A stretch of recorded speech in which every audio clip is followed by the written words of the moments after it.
You, John Fitzgerald Kennedy, do solemnly swear. I, John Fitzgerald Kennedy, do solemnly swear. That you will faithfully execute the office of President of the United States. That I will faithfully execute the office of President of the United States. And will, to the best of your ability. And will, to the best of my ability. Preserve, protect, and defend the Constitution of the United States. Preserve, protect, and defend the Constitution of the United States. So help you God. So help me God.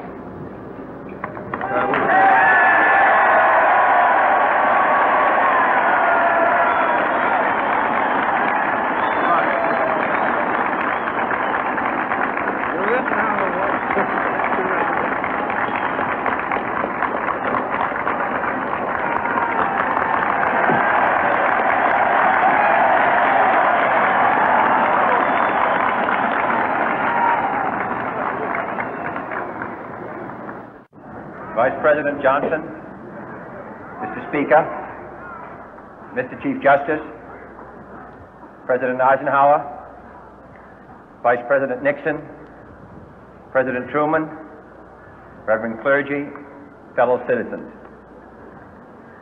We observe today not a victory of party, but a celebration of freedom, symbolizing an end as well as a beginning, signifying renewal as well as change. For I have sworn before you and Almighty God the same solemn oath our forebears prescribed nearly a century and 3/4 ago. The world is very different now, for man holds in his mortal hands the power to abolish all forms of human poverty and all forms of human life. And yet the same revolutionary beliefs for which our forebears fought are still at issue around the globe. The belief that the rights of man come not from the generosity of the state, but from the hand of God. We dare not forget today that we are the heirs of that first revolution.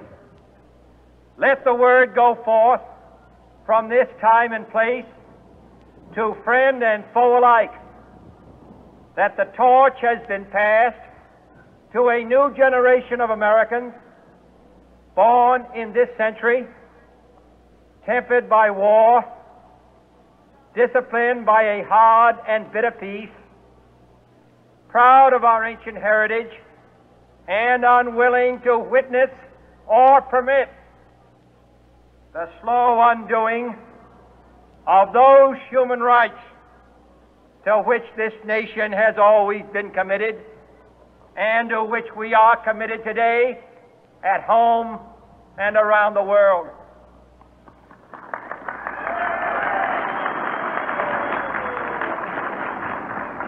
Let every nation know, whether it wishes us well or ill, that we shall pay any price, bear any burden, meet any hardship, support any friend, oppose any foe to assure the survival and the success of liberty.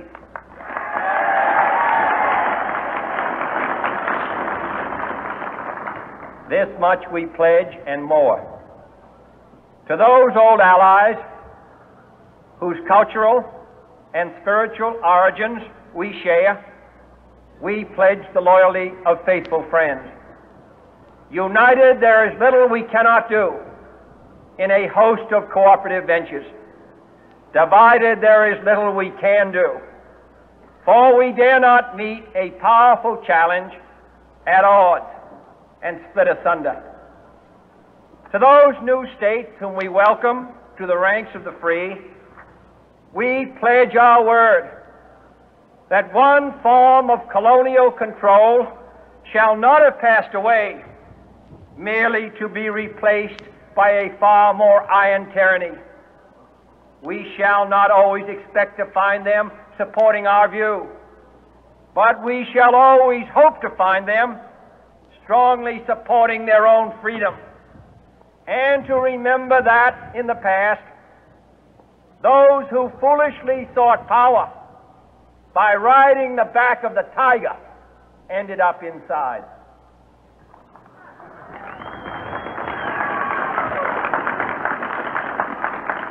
To those people in the huts and villages of half the globe struggling to break the bonds of mass misery, we pledge our best efforts to help them help themselves for whatever period is required, not because the communists may be doing it, not because we seek their votes, but because it is right.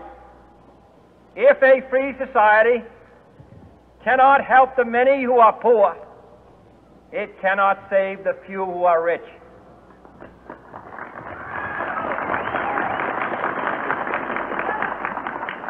To our sister republics south of our border, we offer a special pledge to convert our good words into good deeds, in a new alliance for progress, to assist free men and free governments in casting off the chains of poverty.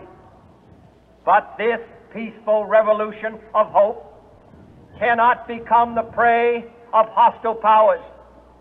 Let all our neighbors know that we shall join with them to oppose aggression or subversion anywhere in the Americas. And let every other power know that this hemisphere intends to remain the master of its own house.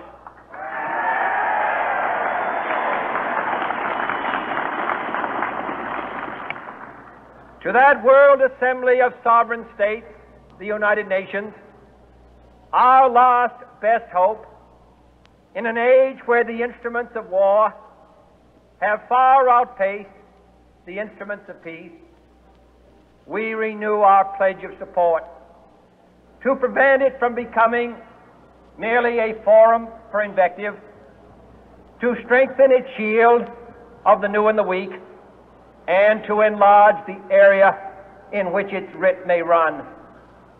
Finally, to those nations who would make themselves our adversary, we offer not a pledge, but a request that both sides begin anew the quest for peace. Before the dark powers of destruction, unleashed by science, engulf all humanity in planned or accidental self-destruction, we dare not tempt them with weakness, for only when our arms are sufficient beyond doubt can we be certain beyond doubt that they will never be employed. But neither can two great and powerful groups of nations take comfort from our present course, both sides overburdened by the cost of modern weapons, both rightly alarmed by the steady spread of the deadly atom, yet both racing to alter that uncertain balance of terror that stays the hand of mankind's final war. So let us begin anew, remembering on both sides that civility is not a sign of weakness, and sincerity is always subject to proof. Let us never negotiate out of fear, but let us never fear to negotiate.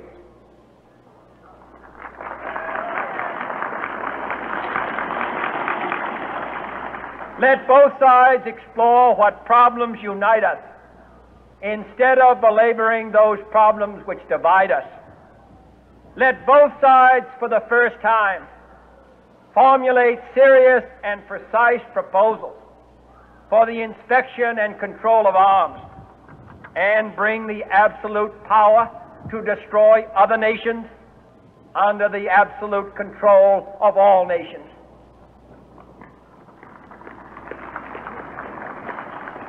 Let both sides seek to invoke the wonders of science instead of its terrors.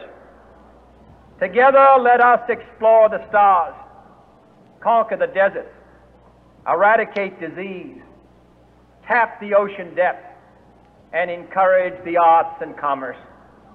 Let both sides unite to heed in all corners of the earth the command of Isaiah to undo the heavy burden and let the oppressed go free. And if a beachhead of cooperation may push back the jungle of suspicion, let both sides join in creating a new endeavor, not a new balance of power, but a new world of law, where the strong are just and the weak secure and the peace preserved. All this will not be finished in the first 100 days, nor will it be finished in the first 1,000 days, nor in the life of this administration, nor even perhaps in our lifetime on this planet. But let us begin.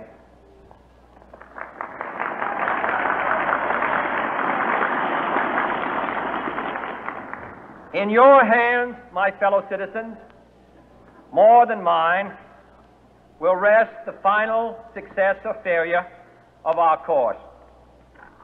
Since this country was founded, each generation of Americans has been summoned to give testimony to its national loyalty. The graves of young Americans who answered the call to service surround the globe. Now the trumpet summons us again, not as a call to bear arms, though arms we need, not as a call to battle, though in battle we are, but a call to bear the burden of a long twilight struggle, year in and year out, rejoicing in hope, patient in tribulation, a struggle against the common enemies of man, tyranny, poverty, disease, and war itself. Can we forge against these enemies a grand and global alliance, north and south, east and west, that can assure a more fruitful life for all mankind? Will you join in that historic effort?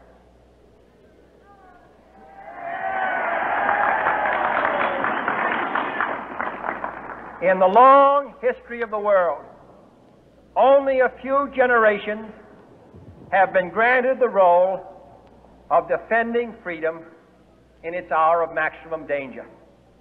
I do not shrink from this responsibility. I welcome it.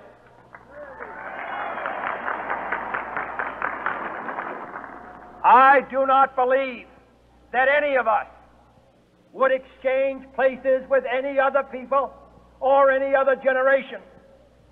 The energy, the faith, the devotion which we bring to this endeavor will light our country and all who serve it. And the glow from that fire can truly light the world. And so, my fellow Americans, ask not what your country can do for you, ask what you can do for your country.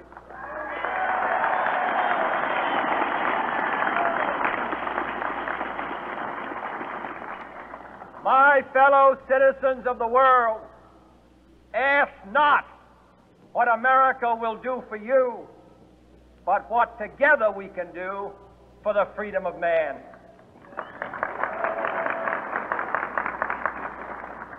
Finally, whether you are citizens of America or citizens of the world, ask of us here the same high standards of strength and sacrifice which we ask of you. With a good conscience, our only sure reward, with history the final judge of our deeds, let us go forth to lead the land we love, asking His blessing and His help, but knowing that here on earth God's work must truly be our own.